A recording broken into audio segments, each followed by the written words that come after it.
All right, here we go. Welcome back to another episode of Sports Talk with Hawk. Today we are going to go over all of the changes that will take place heading into the 2024 season. The owner meetings are done. They approved and did not approve actually quite a few different things. And the most notable, as far as from a fan's standpoint, is the reinvention, or I should say the modification, the hybrid kickoff. That is what they're calling it, the hybrid kickoff. So get ready for this. Okay? Get ready for this. You're going to be hearing hybrid kickoff for the first 4 freaking weeks of the NFL season. Here's the thing. It passed 29 to 3. 29 to 3. The ones that rejected it are the old heads, not gonna lie, they're the old guys. They're like the San Francisco 49ers said, I just didn't want to have a whole season. I wanted it to where we could tweak it in the middle if we needed to.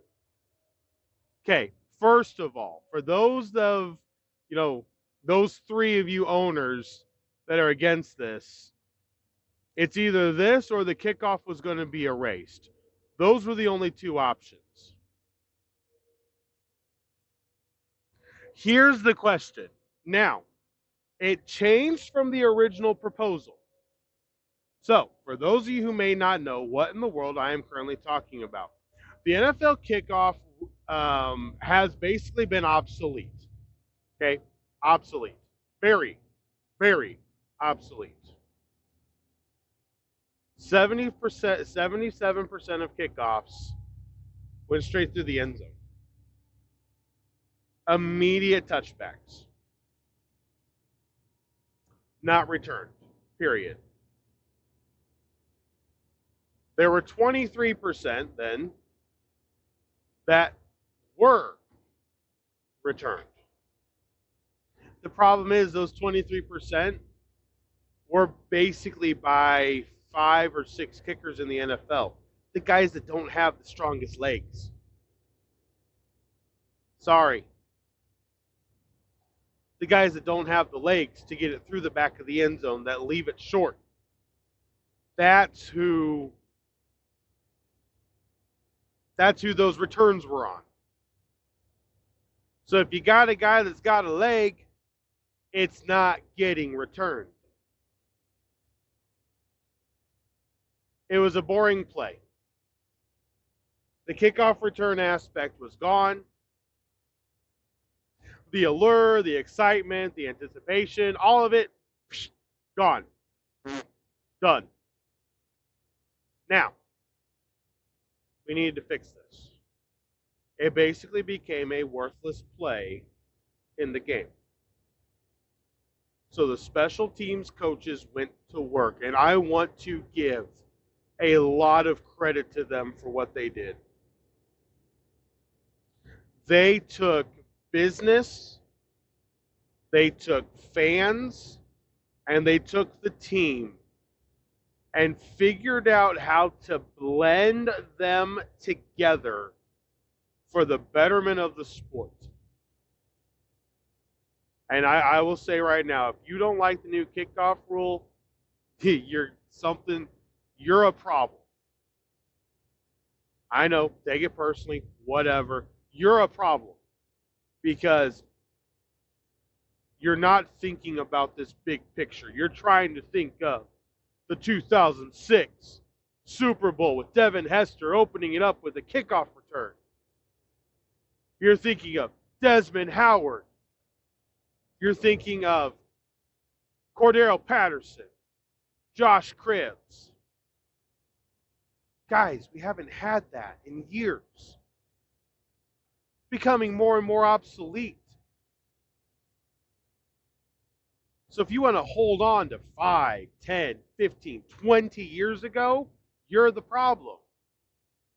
It's a new NFL. We got to figure out how to make this work. Here is the reality. They did a good job. The special teams coaches did an awesome job. And here is what the kickoff will look like. Okay? Previously, you kicked off from the 35-yard line. The offense lined up on the 35. Defense lined up on the 45 or 30-yard line, blah, blah, blah, blah, blah, blah, blah. Okay? Same thing we see all the time. Changing it. They're adopting the hybrid kickoff from the XFL. So now the kicking team's players, besides the kicker, is sitting on the plus side of the field. The opposing team's blockers are sitting 5 yards in front of them. Now, there is what is called the landing zone. That is basically the red zone. Between the 20 and the goal line is called the landing zone. The ball is, quote unquote, required to land inside there to be returned. If the ball is kicked out of bounds, the ball goes to the 40-yard line. If the ball is kicked through the end zone, this is what changed. Originally, if the ball was kicked into the end zone, the resulting possession would be the 35. They had to change that.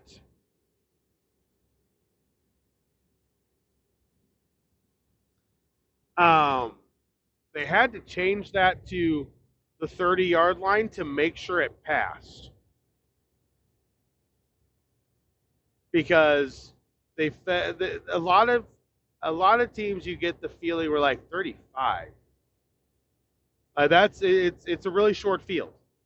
It is a short field. That means it's only a 65-yard field to the end zone. It is very short. I will give you that. So they put it at the 30 instead. Okay? So if the ball is a quote-unquote touchback now, they get the ball at the 30 instead of the 25. But here's the best part. You have two returners. Two returners are required to be within the landing zone. Required to be in the landing zone. You have the kicking team on the 40, the receiving team's blockers on the 35. They cannot move until the ball is caught. Can't move till the ball is caught. So now, you don't have, here's what it helps. The injury aspect, you don't have people that have just run a 50-yard dash spearing players. You're not even going to be running a 40-yard dash to spear the players, because that would be from there to the end zone. You basically have 15, 20 yards, and the returner's right there. The blockers are going to be one-on-one. It's going to be about beating your blocks, beating the people. It's not going to be wedge blocks. You can't. Everything's straight up, one-on-one. You can't let the guys just go right by you. The kick returner is not fair catching inside the 20 either. There's no more fair catch right there. So when you shoot it up in the air, they have to return it. Guess what that means? It's a football play. It's a football play. We get to play football. Cordero Patterson was just signed by the Pittsburgh Steelers. You know why? He's going to be their return guy.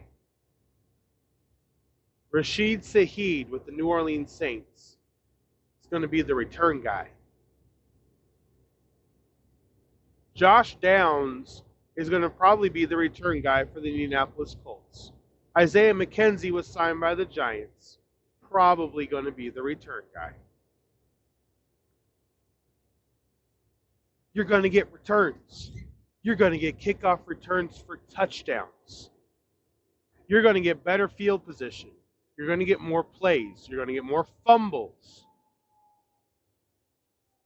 You're going to get more game-altering things that happen. This is great for football. It means that the commentators no longer have to fill in 3 minutes of unneeded airtime. They could go to commercial for the whole dang kickoff and nobody would have cared. That is the problem. That's what they're fixing. Now, you don't want to miss it. As the New Orleans Saints special teams coach said, it's going to look weird for a little bit. We don't have the traditional lineup. So what? Let it look weird. You know, we do have back onside kicks. They can overload again.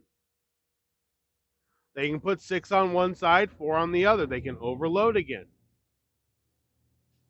Now, they do have to announce that they're going to do an onside kick the same as reporting an eligible player. So they do have to announce them. But so what? Yes, I know there's a couple coaches that have mastered pulling off the surprise onside kick. I get it. And for everybody who makes that plea, I will say, all right, fair enough. That one I'll give you. It does take away the surprise onside kicks. How often does that really happen? Yes, it takes it away, but you bring back the ability to actually recover the onside kick. You bring back the ability to be able to make these plays work. Strategy is now in the kickoff. The kickoff now has meaning. It's huge. They acknowledged this isn't going to jump the return percentage to go from 77 touchbacks to 23 touchbacks. They acknowledge that. They know. But what if they just this simple? What if they just doubled the amount of returns? What if the return to touchback ratio changed to 55 returns, 45% touchbacks?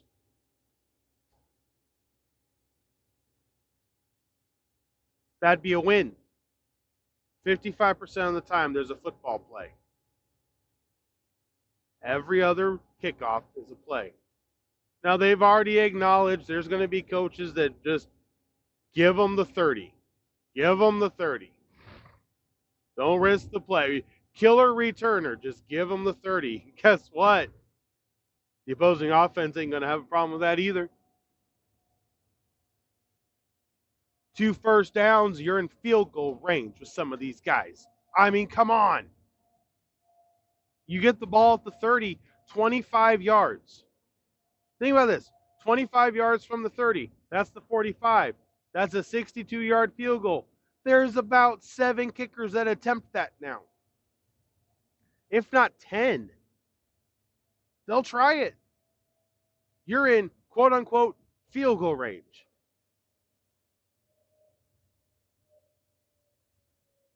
So, I love this move. It's a very important move for the NFL. We needed football to be back. We needed football plays to be back. It's very important. I love it, all for it, and I can't wait to see it in action. All right, so the next thing. Detroit Lions start winning, and then they really get their wishes. So the proposal from the Detroit Lions, basically Dan Campbell, said you should be able to keep your challenge if you win it, period.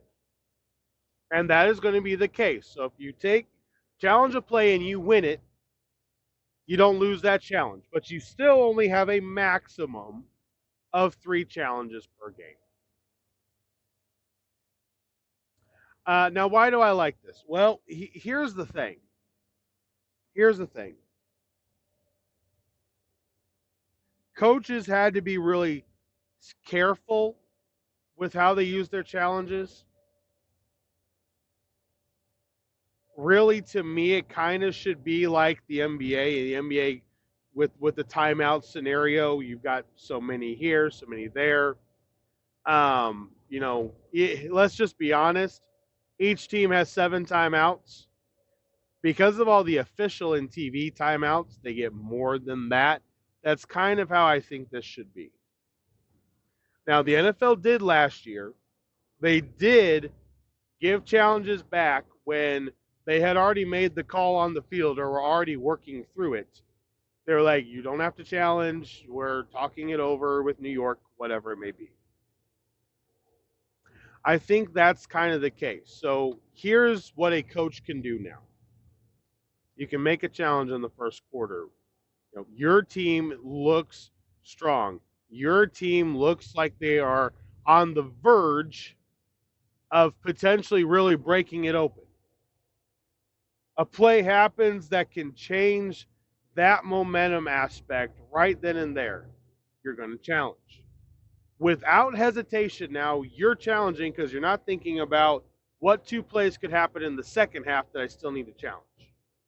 You're challenging that play immediately. That's what it gives you.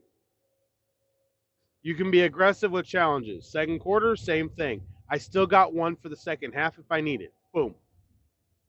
You're now going to challenge to support your team more than what is currently being done. Currently, it's a numbers game. Do we think we're going to need it later? Do we not think we're going to need it later? That's what you're at right now. But with 3, especially if you win one, with 3, you challenge immediately if you think you're going to win it. I love this. Once again, I think they nailed it. Fantastic job. Well done. All right. Now the most controversial one. I hate this. I don't like this at all. This is judgmental. They banned the use of the hip drop swivel tackle.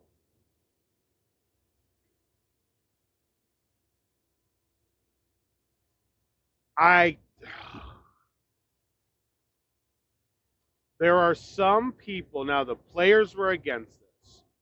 The NFLPA was against this.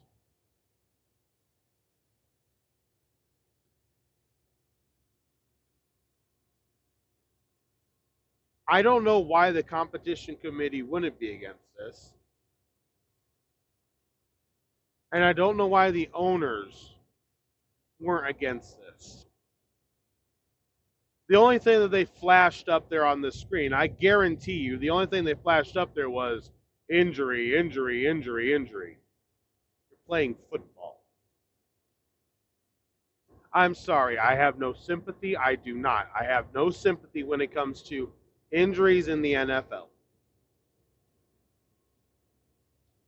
You're getting paid millions of dollars. You're getting paid more than what our servicemen are getting paid to risk their actual lives. You're getting paid to risk your legs, arms, shoulder, back. You're getting paid millions to do that. I know Damar Hamlin and his family would argue this statement. That's fine. You have one-offs everywhere.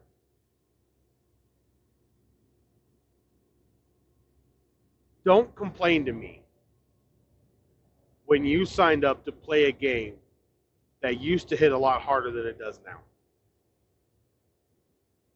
Eventually, we're going to be wrapping these guys basically in bubble wrap. Honestly, at this point, I would just put pads all the way down and make them look like marshmallows now and have marshmallow football. Yes, I know this is an extreme view, and I get that. So yes, if you're like, that's a really extreme view, Hawk, I know. I know. It's the premise of everything. These guys aren't purposely hurting anybody. They're tackling the dang ball carrier. If you can't hit them, they're wrapping them up, using their body weight to tackle them. Hello? That's what we all did as freaking kids in the backyard. You're the smaller one. You got to tackle the bigger one. You wrap them up and you drop your weight to try to get him to the ground. Make him drag you. Oh, wait, that's tackling in football.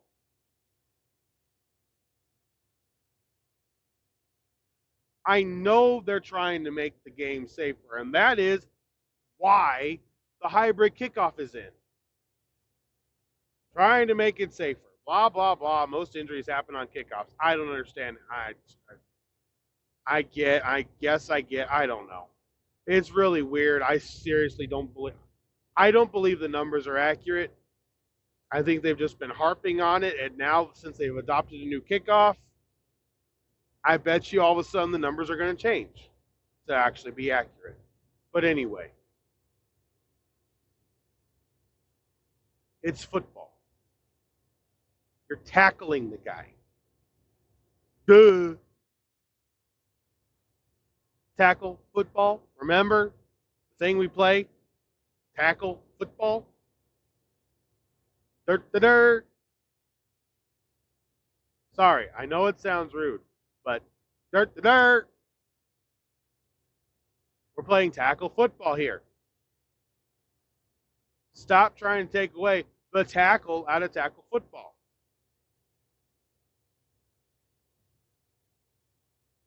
Let the guys hit. I am all for the defenseless receiver. Now, I think it needs to be legitimate. And by legitimate, I mean in the air. I am not for a guy spearing a guy whose feet is off the ground.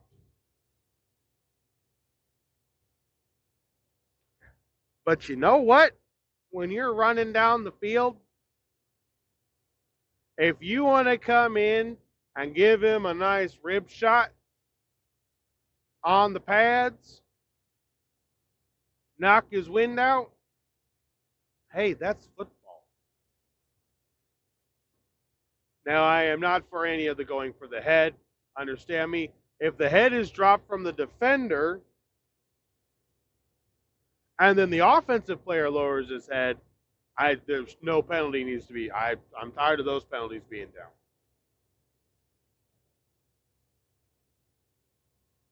But if you're going to do, Brian Dawkins was one of the hardest hitting safeties I have ever seen play football.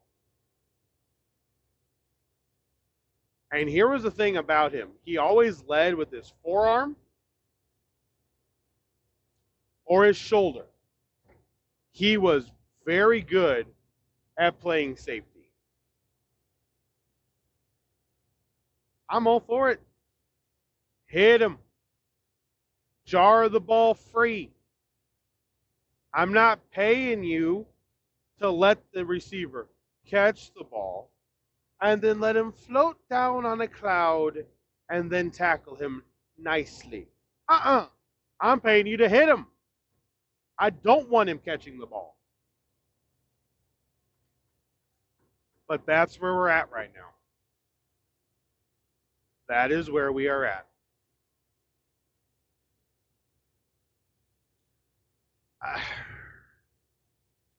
I don't know what this rule is going to do. Okay, I don't know what this rule is going to do. But I certainly hope that it only affects it to the point of on Tuesday you're going to see all the fines come out for who didn't tackle correctly. That's really all I can say. Is that on Tuesday we get all the fines for, hey, he did a hip drop swivel tackle. That's illegal. just like the helmet-to-helmet crap. That's what I hope. I hope it doesn't affect in-game. I hope it doesn't affect the end of the game. Keep the flags in the pockets. We got to play football. Let the game play out on the field. All right, a minor move. However, it is going to be important, especially for those of us that play Madden. The NFL trade deadline got moved to after week 9. Now, it was always supposed to have been the middle of the season-ish. Okay. And it was for a 17-game season, or for a 17-week season. But it needed to be adjusted for a 18-week season. So it is now after week number 9, dead center in the middle. Simple, small adjustment that actually will be big because it's going to move it even closer to Thanksgiving. So it will be big because it gives teams full half a season. Here's where we're at after half a season. These are the moves you got to make. Here we go. So that is the subtle move. It was necessary, important to do, well done. Nothing else really going on there. Okay. So, there's the changes for 2024. As you can tell, I'm excited about the kickoff. Can't stand the swivel tackle. Can't stand it. Can not stand it at all. I love the challenge rule, and I like the trade deadline. So 3 out of 4, 75%. It's really not that bad. We do have to be honest about this. It's not that bad. 75% we like, that'll work. And that's just some of the stuff we have to look forward to here coming up. They also approved we got 2 Christmas Day games. I don't like this at all. I talked about this in my last video. Greed.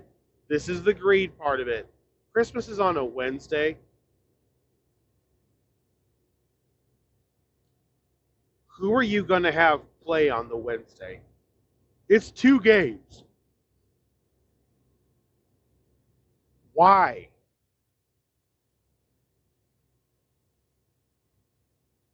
The teams and the players do have a right to complain about stupidity like this. The reason they're doing it is because they outviewed the NBA last year. The 49er Raven game outviewed a lot of people. Duh, it was still Monday Night Football. Christmas was over. 4 o'clock game in the afternoon on Christmas, whatever. 1 o'clock game, I saw the end of it. Raiders beating the Chiefs. We just kind of hung out on Christmas Day ourselves. My family did. It's not a football day.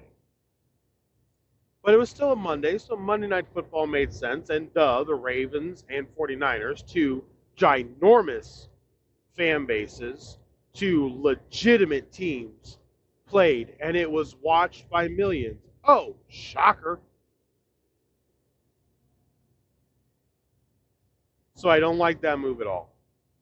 But the other thing that's going to be kind of interesting is the fact that they did give Peacock and Prime 2 exclusive games again. They gave one of them the game that the Eagles are playing in Sao Paulo. And another one they gave the wild card game to. So my guess is Peacock and Prime has the other one. Whatever. It's a cash grab. That's all it is. It's a cash grab. As long as it doesn't dominate everything, it's okay. It's just money in their pockets. Once again, greed. You got to be careful. They're creating a monopoly. Greed isn't good when it comes to this stuff. You get too greedy, and then you lose. So you got to be careful. All right, guys. That is going to be it for this episode. Different one. Kind of looking at what's going to be taking place that we can look forward to in the 2024-2025 season. The next episodes will be the NFL free agent tracker. So it'll be, I'll go down the list of teams. We'll do the AFC one video, the NFC the next video, who your team signed, what the outlook is, and what holes they still have left to fill as we head into the NFL draft. I may actually have to split it up into 4 videos, but we'll see what we can do. All right, guys. Thank you so much for watching. Make sure to hit, or listening. Thank you so much for being here. Make sure to hit that subscribe button, hit the like button, and that notification bell. And until the next time, this has been Sports Talk with Hawk. I'm Hawk, and I'm out.